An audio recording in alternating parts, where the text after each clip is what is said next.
پیسے والا بھی ہے، پاورفل ہے، اور میں ظلم برداشت نہیں کر سکتی ہوں۔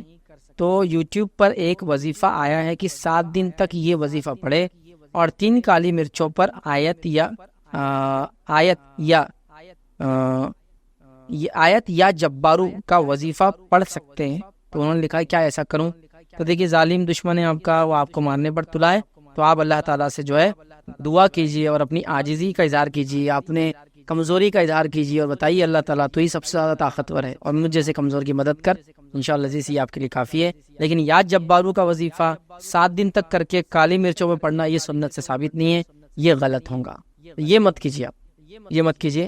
آپ اللہ سے اپنے الفاظوں میں دعا کیجیے کہ اللہ اس ظالم اور جابر دشمن سے میری حفاظت کر جو میری جان کے پیچھے پڑا ہے، یہ انشاءاللہ عزیز کافی ہے۔ اپنی عاجزی کا اظہار کیجیے، گر گڑائیے، اور خاص طور سے تہجد کے وقت دعا کیجیے، فجر سے پہلے جو اپنا سحر کا آخری وقت ہوتا نا، اس میں نمازیں پڑھیے اور دعا کیجیے، اس وقت کی دعا رد نہیں ہوتی، یہ کیجیے۔ لیکن یا جباروں کا وظیفہ 7 دن کر کے مرچوں پر پڑھ کے پھونکنا یہ ثابت نہیں ہے اور یہ غلط ہوگا، بلکہ بدعت اور غلط چیز ہوں گی۔ تو لہٰذا آپ اپنے الفاظ میں دعا کیجیے اور اللہ تعالیٰ کے سامنے گر گڑائیے۔ اللہ تعالیٰ انشاءاللہ عزیز اس ظالم دشمن کی وجہ سے آپ کو ایک مضبوط انسان بنا دے گا۔ ہوتا ہے نا انسان دعا کر اللہ مجھے جو ہے ترقی دے، تو اللہ تعالیٰ آپ کو مصیبتیں دیتا ہے، چونکہ اللہ کو پتہ ہے اس کے بعد ترقی کی طرف جاتا ہے انسان۔ دنیا میں بغیر مشقت کے کچھ بھی نہیں ملتا ہے ادھر کی، تو اللہ تعالیٰ مصیبت دے کے آپ کو ترقی کی طرف، آپ نے مانگی ترقی، اللہ نے دی مصیبت، لیکن اللہ کو پتا آپ تم ترقی کی طرف جا رہے ہو۔ تو لہٰذا یہ ظالم دشمن ہو سکتا ہے آپ کل کے لیے آپ کو ایک مضبوط انسان بنانے کا انشاءاللہ عزیز بہرحال ذریعہ بنے گا۔ اور ڈٹ کر لڑیے کسی مصیبت سے، پیچھے مت ہٹیے۔ دنیا میں بہت ایک بڑے سے بڑے ظالم گزرے ہیں، یاد رکھیے، فرعون جیسے ظالم تھے، لیکن موسیٰ علیہ السلام جیسے شخص بھی اللہ تعالیٰ نے بھیجے ہیں۔ تو ظاہر سی بات ہے موسیٰ علیہ السلام دیکھیے نا، نہ ظالم ہے، نہ بادشاہت ہے ان کے پاس، نہ جسمانی کوئی ایکسٹرا آرڈنری طاقت ہے، نہ سپر ہیرو ہے کوئی، نہ کوئی لیڈرشپ ہے۔ جب نبی بنے تھے جب تک کوئی لیڈرشپ بھی نہیں تھی۔ آپ کی لیڈرشپ کا تو یہ حال تھا کہ یہودیوں نے آخر تک تنگ کیا، سمندر کے پاس آ گئے، جب سامنے سمندر دکھا اور پیچھے فرعون ہی دکھے تو وہاں تک انہوں نے کہا کہ موسیٰ وہاں اچھے تھے، ہم لا کے تم نے پھنسا دی، نعوذ باللہ۔ یہ تو اتنی عجیب قوم تھی، لیکن موسیٰ علیہ السلام نے رب کے سامنے گر گڑاتے رہے، اللہ تعالیٰ نے وہ سب کچھ دیا کہ فرعون جیسی ظالم شخصیت برباد ہوئی آپ کے سامنے۔ حق پہ ڈٹے رہیے۔ برے کاموں کی طرف مائل ہوتے ہیں اور وہ کام کر بیٹھتے ہیں جو شریعت جس کی اجازت نہیں دیتا، اور بعد میں جب انہیں صحیح چیز کا علم ہوتا ہے تو بہت پچھتاتے ہیں۔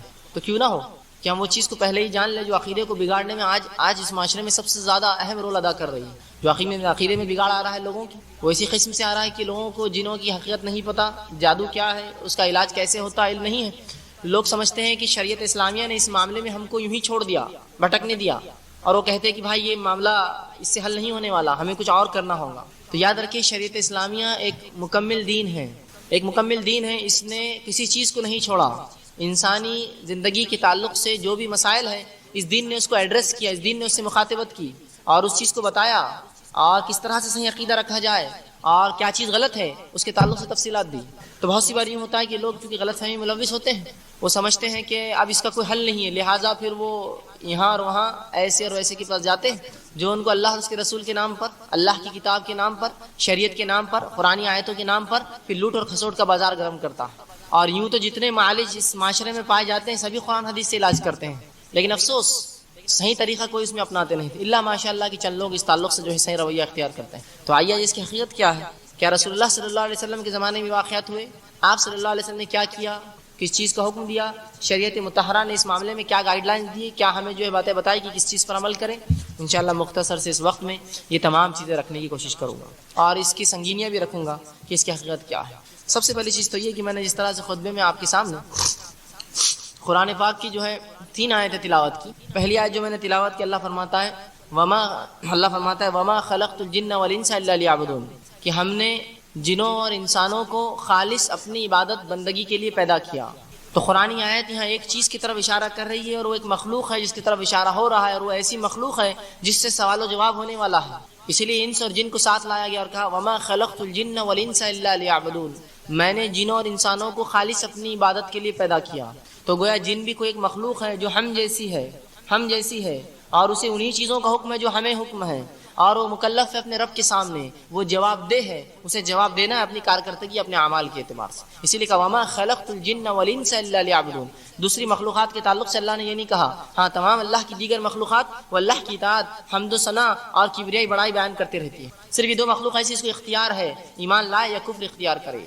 شریعت اسلامیہ پہ چلے یا منمانی کرے. تو کہا ان دونوں کو بھی میں نے عبادت کے لیے پیدا کیا جیسا تمام مخلوقات کو اپنی عبادت کے لیے پیدا کیا.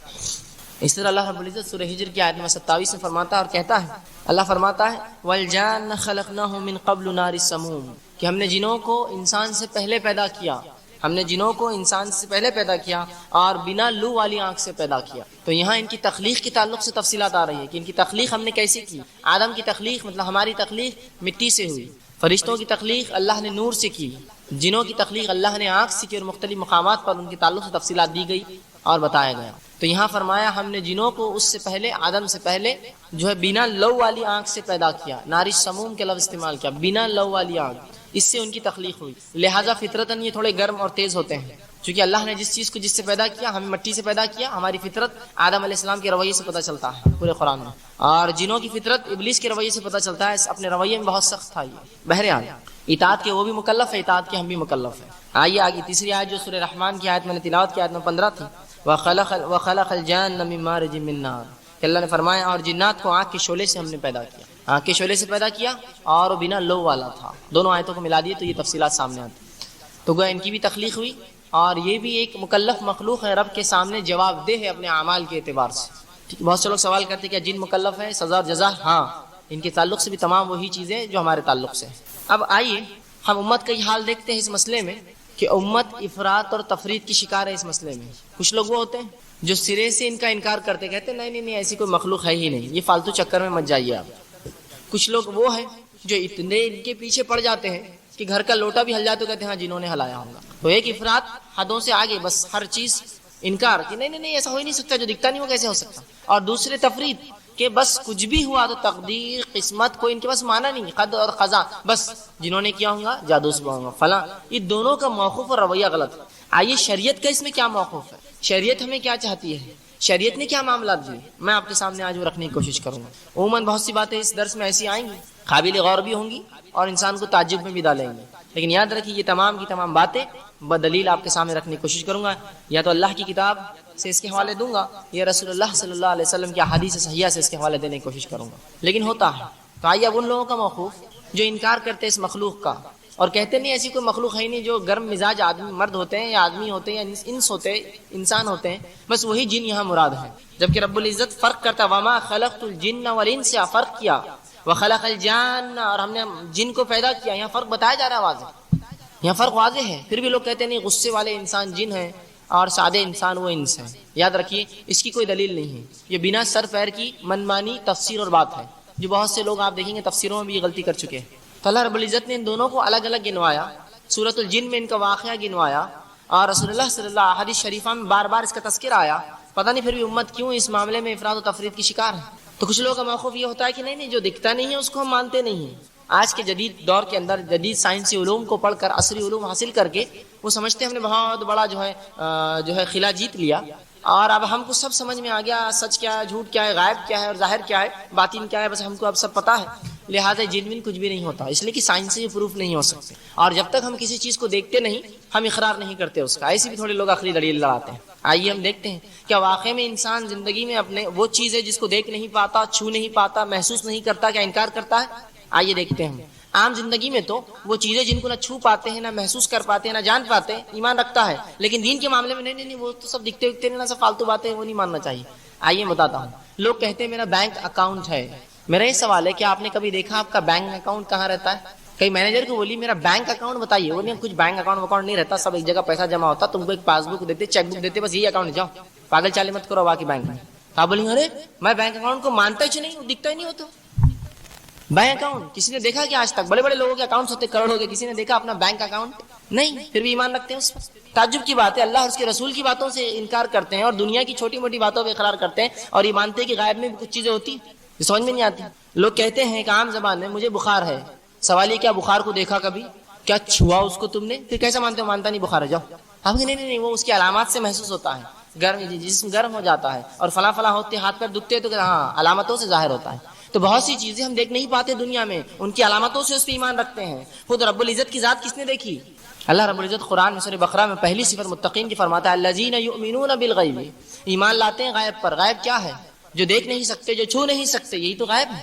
اگر صحابہ کہتے نہیں جو دکھتا نہیں وہ تو ہم ایمان نہیں لا سکتے، تو ایمان بالغیب تو پورا ہی ایسا ہے، نہ اللہ کو کسی نے دیکھا، نہ فرشتوں کو کسی نے دیکھا، نہ نبیوں کسی نے اصلی شکل میں دیکھا، نہ کتابوں کو ہم نے دیکھا اصلی شکل میں جو لوح محفوظ پر ہے، اس کے علاوہ جو نہ ہم نے آخرت کو دیکھا، نہ تقدیر کو دیکھا، ایسی بہت سی باتیں ہوتی ہیں، نہ جنت دیکھا نہ جہنم دیکھا، پھر بھی ایمان لاتے ہیں۔